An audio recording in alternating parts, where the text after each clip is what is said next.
You you have been working with players that you probably have had to put a lot of development into because they're not necessarily 4 and 5 star guys. Would you feel like that experience at your previous stops might be able to help you in this spot at developing some of these interior guys? Yes, sir. I think that it does. But overall, when you look at the position of playing defensive tackle, it's one that is a fundamental technical position. So the continued repetition of some things that you do schematically in your defense is very, very valuable. But yes, having been in this defense, under Coach George before, it helps having that familiarity to carry things forward. But definitely just the thought process of developing guys and understanding that it takes more than just one or two. You want to bring some other guys along. I think that's definitely helping me here in the short term. I can't remember if you hired maybe after the portal additions were made. There were two made, in Owen and then Jasir. What have you seen from those two guys? They're a little bit shorter than some of your other tackles. What have you seen from them so far, and what do you hope they can provide? Well, the first part of your question, I was kind of on the tad end of that portal window, so got a chance to meet Jasir while he was here on his visit, and then some things family-wise happened, and I got a chance to do some things over Zoom calls with Owen. But you always watch film prior to see what those guys' strengths and weaknesses are. But looking at those guys, they bring an explosive element to the table. They also bring a leverage element to the table, and not saying that because of their height, but because sometimes a guy may be 6'1", but play like he's 6'5". But those guys in that 6'1" to 6'2" range, but play with great leverage and good knee bend. So those aspects of explosiveness, the power, and then strong hands as well that they bring to the table, and then the mentality, because it's something where you just can't shy away from contact in that position. But that's definitely something they've been doing on film in a short period of time. Coach Sean Callahan, South Carolina. First of all, how much have you heard from your Iowa people about working at Nebraska? Are you giving you a hard time yet? I kind of always joke enough that I'm old enough where I kind of don't read comments a lot online. Between me working and then from there, my son, my family takes up a lot of time. But so haven't heard much to answer your question. But I always feel like I'm on the right side of the rivalry right now. Yes, sir. Well, the room too. You've got a lot of younger guys too. I mean, how do Tyson Terry and Malcolm Simpson, guys like that, factor in this spring as you build the room up here? It's a big factor. Speaking of just a question earlier, the depth is key. And when you have young talent, it's about pointing to those guys about those consistent techniques. Knew of Tyson and met Tyson a while back when I was at South Dakota. He was coming out of Omaha North and got a chance to see him there, but got too big for us at that particular level. But just to see him, what he went through, and now like actually playing ball, because it's been a little bit of time from him. And then you look at a guy like Malcolm and have not met him in the process, but I'm from Houston, Texas. He actually played at Galveston Ball High School, which is a well-respected high school down there, and then transferred his senior year. But know he has the talent to be here, and he's coming off injuries as well. So it's important to bring those guys along and other young guys in the room as well to make sure that those guys have the opportunities to showcase their skill set and what they've been working towards. Because you don't want to have a drop-off. It's a long season. It's a big conference, and interior guys got to hold down the fort. Coach Brian Christopherson with Husker 24/7. Even though it's been a few years since you worked with Coach Orange, does it feel like just kind of pick up where you left off, or how's that work? You guys probably have met him with his personality. It's definitely no drop off. It's always something where he's open, candid. But with that being said, I think he's actually continued to grow. As a coach, the scheme has grown as well, and that's something that's been great to see. When you take that into account, that the defensive line play we had at South Dakota was more, I wouldn't say vanilla, but it was more, it didn't have the opportunity to make a bunch of TFLs and negative plays. So the things that he's been doing up front, it's fun to play in this defense as a defensive lineman. Now, it's not anything we're going to ole blocks or anything like that. We're going to take on blocks, learn how to defeat them, learn how to fit. But there's some different nuances to it that allows guys with a certain skill set to have success. What's your early impression of a veteran guy like Riley Van Poppel and sort of your challenge to him as you go into this spring? To make sure he has deliberate focus to get better daily. and it's something that he can pick out certain things in his game. And we talked about strengths and weaknesses in our one-on-one meeting. Obviously, if he probably was in here, he'd probably tell you, going off of yesterday's practice, he needs to be better with his hands. His hand placement, hand consistency, and how strong they are. But I think his game has so much room to grow. And it's from a fundamental standpoint of understanding, because it is a new defense.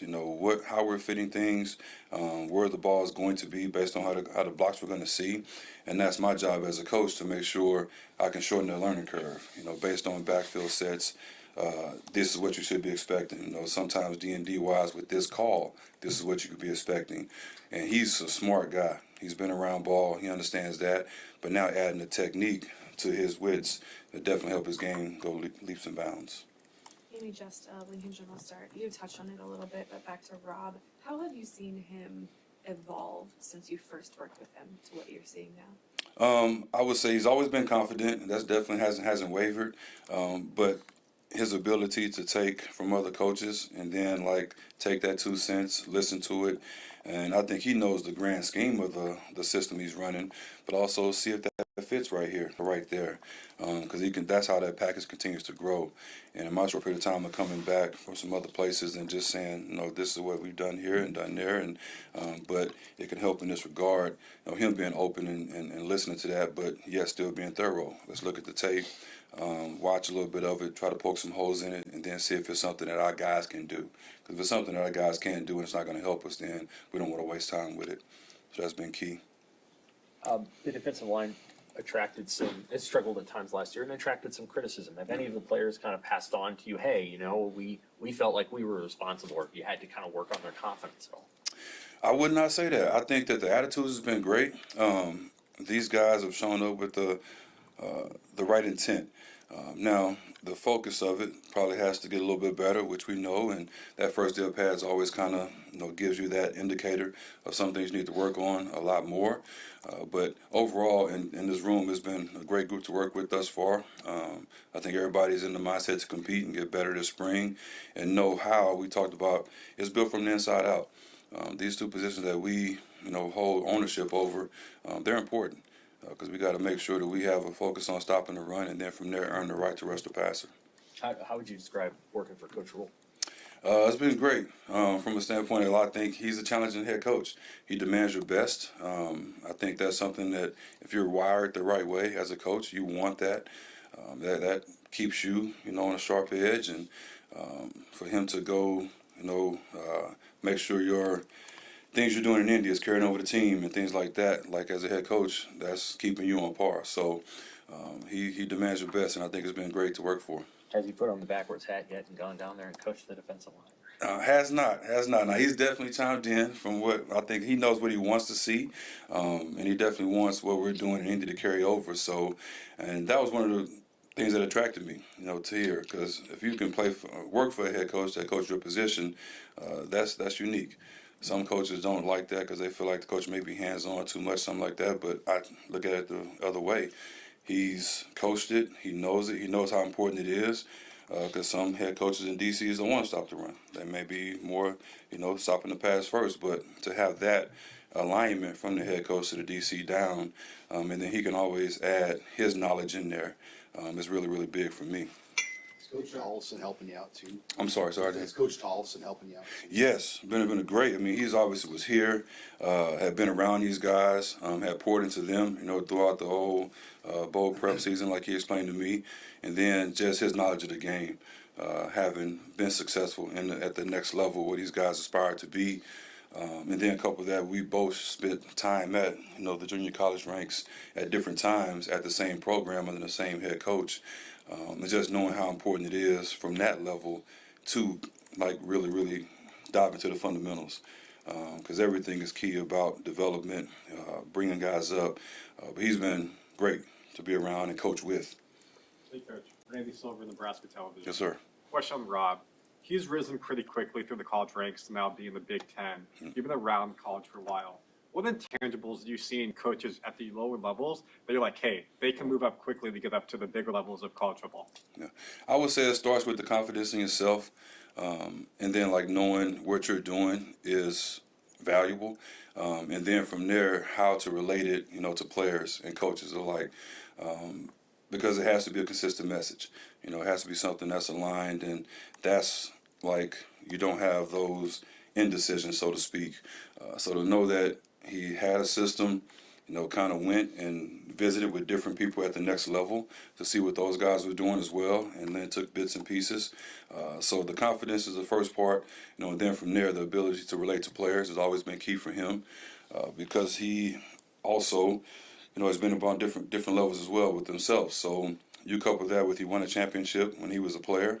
That's not easy to do. And I always joke and say, championship teams have similar characteristics. It doesn't matter the level. And that's something that guys carry with him, and I think that helps him relate to players very, very well. Sounds like you guys are, at least correct me if I'm wrong, but sounds like you guys are going to play kind of gap and a half up front in terms of trying to stop the run. What's the challenge in teaching like a young defensive lineman that hasn't done that before, teaching that technique? Just how fluid you have to be from a standpoint of, you talk about a must gap and a bonus gap, demanding and controlling your gap, and then from there, that's done with good footwork, you know, good strength, good leverage, because that's hard to gain against another grown man that's been in the weight room 3 and 4 years as well. So that one-on-one battle is one with the technical part of it. And then also, that guy up front is always a fight to who can get their hands inside, who can get their foot placed where they need to be, and how quick you can get your feet up and off the ground.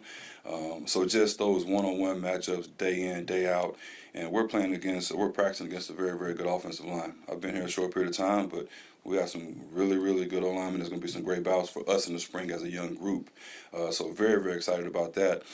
But that's the key, you know, making sure they can understand how those small details are big in the picture of owning my must gap, and then from there being able to play into the bonus gap. Moving forward, are you looking for guys that play in that, like play that, or do you feel like that's something you can teach guys? Yeah, I think it's something that you can teach, but you want a basic skill set of overall athleticism. You know, a guy that has a physical mindset. There are some other, you know, if you got into some type of clinic talk, some guys may play in high school, you know, read attack as opposed to an attack react. Those are the two you usually hear, but you do want guys that usually play downhill because we like to attack the line of scrimmage. So you guys are attack react, is that? Yes, sir. Okay. You learn fast. Great. Thanks, Joe. Thank you, gentlemen.